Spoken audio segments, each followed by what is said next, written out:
Fala galera, e aí 100%? Bom pessoal, nas duas últimas aulas nós vimos dois conceitos muito importantes dentro de estatística, que são as medidas de tendência central, média, moda e mediana, e as medidas de dispersão, que é o desvio médio, a variância e o desvio padrão. Beleza? Nessa aula de hoje a gente vai estar vendo distribuição de frequência, que nada mais é do que um método para estar se agrupando os dados, ou seja, os itens recolhidos, as variáveis recolhidas dentro de uma pesquisa podem ser organizados através da distribuição de frequências. E no decorrer da aula a gente vai ver como essas frequências funcionam, essas distribuições funcionam. Bom, pessoal, uma distribuição de frequência é um método de se agrupar dados em classes, de modo a fornecer uma quantidade em porcentagem de dados em cada classe. Nós vamos ver o que é essa classe e como nós fazemos esse agrupamento. Dentro da distribuição de frequências, fazendo esse agrupamento, essa organização dos dados, a gente pode resumir e visualizar melhor o conjunto de dados recolhidos. Por exemplo, se eu fiz uma entrevista com 200 pessoas, através da distribuição de frequência, eu consigo agrupar esses dados de maneira que eu consiga visualizar perfeitamente ou visualizar de uma maneira mais clara todos os conceitos, todos os dados dessas 20 pessoas. E a distribuição de frequência também é dividida em absoluta e relativa, né? Pode ser apresentada em forma de tabelas ou gráficos que a gente vai ver no finalzinho, beleza? Bom, em resumo, uma distribuição de frequência agrupa os dados por classes de ocorrência, resumindo a análise do conjunto de dados. Classes de ocorrência, pessoal, são intervalos onde eu vou estar agrupando as informações. Vai ser o último tópico dessa aula, beleza? Então vamos ao que é uma frequência relativa.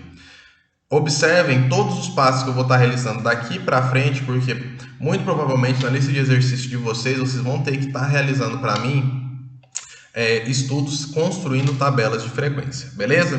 Bom, o que é uma frequência relativa? É a razão entre a frequência absoluta correspondente e a quantidade total de observações, certo? Em geral, ela é dada em porcentagem. Vamos aqui a um exemplo que vocês vão entender como funciona a frequência relativa. Observe esse conjunto de dados brutos aí, pessoal. São esses conjuntos de números que, por exemplo, podem ser a idade de pessoas entrevistadas no município de Cristalina. 24, 23, 22, 28, 35, 21 e aí por diante. Vamos supor que essas são as idades. Pessoal, sempre que eu vou construir a frequência, a primeira coisa que eu tenho que fazer é ordenar do menor para o maior. Quando eu ordeno em forma crescente, ou seja, do menor para o maior, eu construo uma coisa que eu chamo de rol. É o meu rol de dados. Então, observe que eu ordenei do menor para o maior, olha aqui. 21, 22, 23, 24, 25, 26, 28, 30, 31 e assim por diante. Então, eu construí o rol dos meus dados. Eu ordenei do menor para o maior, coloquei em forma crescente. Observados os dados brutos, colocados em forma de rol, qual que é a coisa que eu faço? Coloco na minha tabela de frequência. E o que é a frequência relativa, pessoal? Antes de entender o que é frequência relativa, a gente precisa entender o que é frequência absoluta, ok? A frequência absoluta nada mais é do que a quantidade de vezes que os determinados números aparecem. Por exemplo, nós realizamos a pesquisa e recolhemos a idade dos moradores do município de Cristalina, certo? E a gente constatou que existem 3 moradores em Cristalina que têm 21 anos, que existem 2 moradores com 22, que existem 2 moradores com 23, que existe um morador com 24 anos, que existem 4 moradores com 25 e assim por diante. Então, a frequência absoluta nada mais é do que a quantidade de vezes que o determinado valor apareceu. Beleza? Simples, né? Frequência absoluta, a quantidade de vezes que determinado valor apareceu. A frequência relativa, galera. A frequência relativa é a porcentagem que a frequência absoluta aparece, ou seja, se a pessoa tem 21 anos, a frequência absoluta diz que 3 pessoas têm 21 anos, qual é a porcentagem do todo que tem 21 anos? 10,71%. Beleza? Então, a frequência relativa nada mais é do que a porcentagem de pessoas, ou de indivíduos, ou de objetos que aparece. E como eu faço essa porcentagem? Primeira coisa, você pega a frequência absoluta, divide pela quantidade de elementos que você tem e multiplica por 100. Mais uma vez, anotem no caderno de vocês, frequência relativa.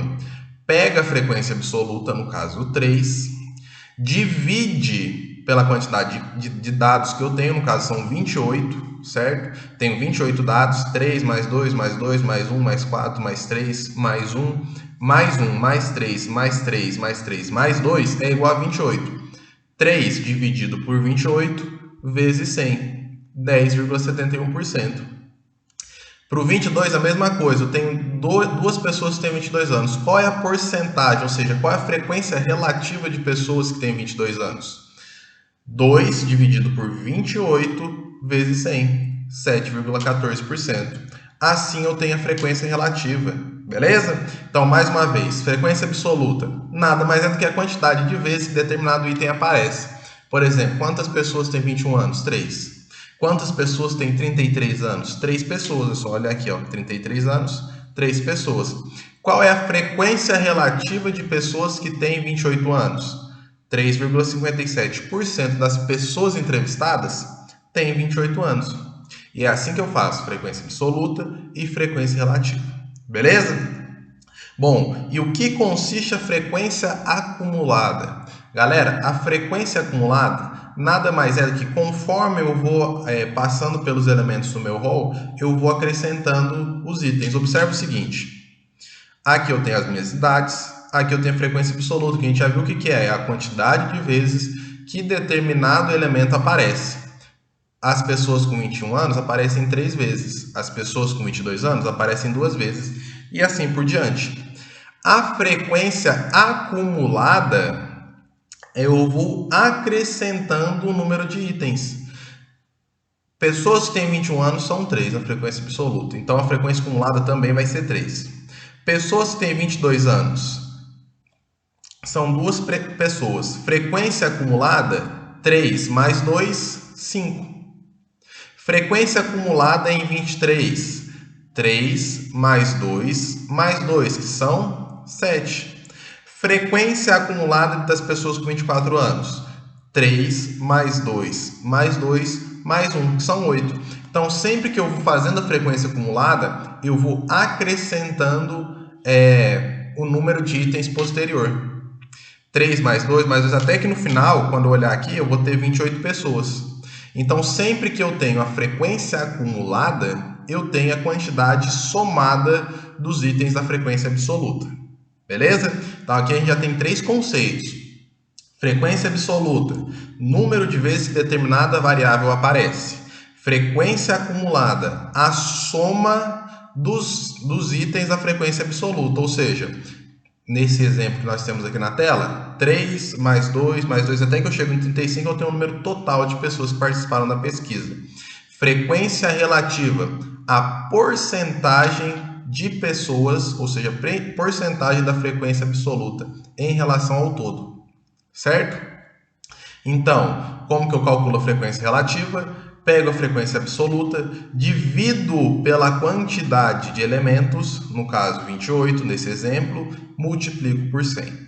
Então, frequência absoluta, número de itens, frequência acumulada, número de itens somados, frequência relativa, porcentagem desses itens. Beleza? E por fim, galera, a gente vai ter a frequência relativa acumulada.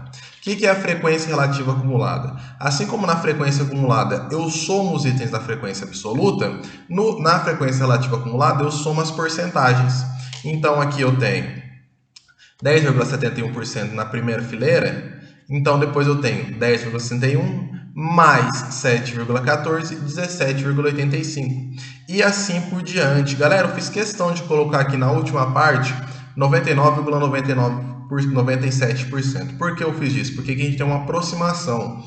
Como alguns desses termos vão dar casas decimais, a aproximação dele deu 99,97%, que é uma aproximação relativamente boa, certo? Então, o que acontece? Se eu for analisar esses dados, o índice de distorção para cada um desses termos é de 0,03%, beleza? Então, 0,03% é a distorção que eu tenho de um dado para o outro. Nesse caso aqui, mais uma vez, a frequência relativa acumulada, eu somo as porcentagens de termo a termo. Então, se eu quiser analisar, por exemplo, só até 28 anos, eu analiso 57,13% das pessoas estudadas, beleza? Se eu quiser ver a frequência relativa de pessoas com 28 anos, foi 3,57% do todo. Quantas pessoas eu entrevistei até os 28 anos? Foram 16 pessoas. E quantas pessoas têm 28 anos e a frequência absoluta foi uma pessoa. Então, quando eu faço a tabela de frequência, eu consigo fazer estudos mais aprofundados e ainda separar por classes. Separar. Não, eu quero fazer um estudo só das pessoas que têm até 28 anos ou que têm até 30 anos. Então, eu preciso pegar apenas 17 pessoas. Porque a minha frequência acumulada indica que até 30 anos eu tenho 17 pessoas que foram estudadas. Eu consigo estudar individualmente através de frequência absoluta, vendo quantas pessoas tem cada uma dessas idades. Consigo, através da frequência relativa, ver no total, na população, a quantidade de amostras individual para cada uma. E, além disso, na frequência relativa acumulada, dentro de toda a população, consigo ver qual é o total que tem, por exemplo, 30 anos, que são 60,7% das pessoas. Essa é a importância de se construir tabelas de frequência. Bom, pessoal, observe que aqui a gente pode transformar essa tabela aqui, que, entre aspas, está relativamente grande, em uma tabela menor. Observe que aqui nós temos 12 linhas, onde estão todos os nossos dados agrupados. A gente pode usar um artifício chamado intervalo de classe. O que consiste o intervalo de classe? Consiste em agrupar os dados em intervalos. Por exemplo, de 28 a 25, de 25 a 28, de 30 a 32 e assim por diante. Vamos ver como a gente faz esse agrupamento em intervalo de classe. Olha aqui. Podemos agrupar os dados expostos acima a fim de resumir esses dados organizados, entre eles em intervalos de classe. Primeira coisa que a gente tem que fazer é calcular a amplitude. O que é a amplitude? É subtrair o maior valor do menor valor. O menor valor da nossa tabela de frequências é 35 anos e o menor 21. Então a gente obtém o 14. Escolhendo um valor maior ou igual à amplitude total, nesse caso a gente escolheu o 21. Por que o 21? Porque é o valor mais próximo de 14, ok? A gente considera o intervalo, eu peguei um intervalo igual a 3, certo? Porque 21 dividido por 3 vai dar um número exato, então eu peguei esse intervalo. Considerando o intervalo igual a 3, temos 21 dividido por 3, que é igual a 7. Agora a gente vai ter as amplitudes de 7. O que significa ter amplitude de 7? Significa que eu vou ter 3 linhas com dados, e a diferença entre um número até o outro vai ser de 7. Observe aqui. Vocês viram lá que eu determinei 3 intervalos de classe, né? 3 intervalos de classe.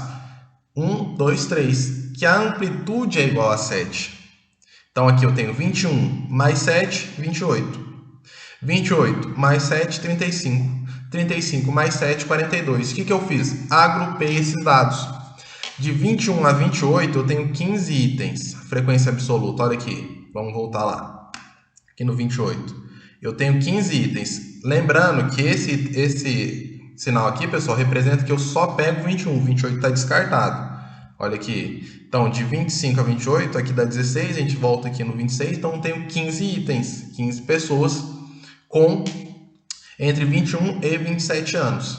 Bom, então aqui eu tenho frequência absoluta, frequência acumulada, frequência relativa e frequência relativa acumulada. Funciona da mesma forma, frequência absoluta, o total de indivíduos que eu tenho, o total de variáveis. Entre 21 e 27 são 15, entre 28 e 35 são 11, entre 35 e 42 são 2. Frequência acumulada, basta ir somando as frequências absolutas. 15 mais 11, 26. 26 mais 2, 28. Frequência relativa, nada mais é do que a porcentagem em relação ao todo. Pega a frequência absoluta, divide por 28, que nesse caso, nesse exemplo, é o total de elementos que eu tenho, multiplica por 100. Então é 53,57%. E na frequência relativa acumulada, basta somar as porcentagens. Mais uma vez aqui, a gente pode ver que a nossa aproximação ainda deu mais próximo de 100. Então, pessoal, como a nossa aproximação deu relativamente perto de 100, o nosso erro é bem baixo, ok? Bom, pessoal, na aula de hoje foi isso. Nós estudamos distribuição de frequência. Mais uma vez, recomendo que assistam videoaulas de outros professores. A autonomia nesse período de quarentena é muito importante para que vocês tenham um conhecimento adequado. Lembrando que qualquer dúvida, por mais absurda que você acredite que essa dúvida seja, me procurem, eu vou estar tentando resolver ela para vocês. Beleza? No mais é isso, pessoal. Valeu, fui e até a próxima.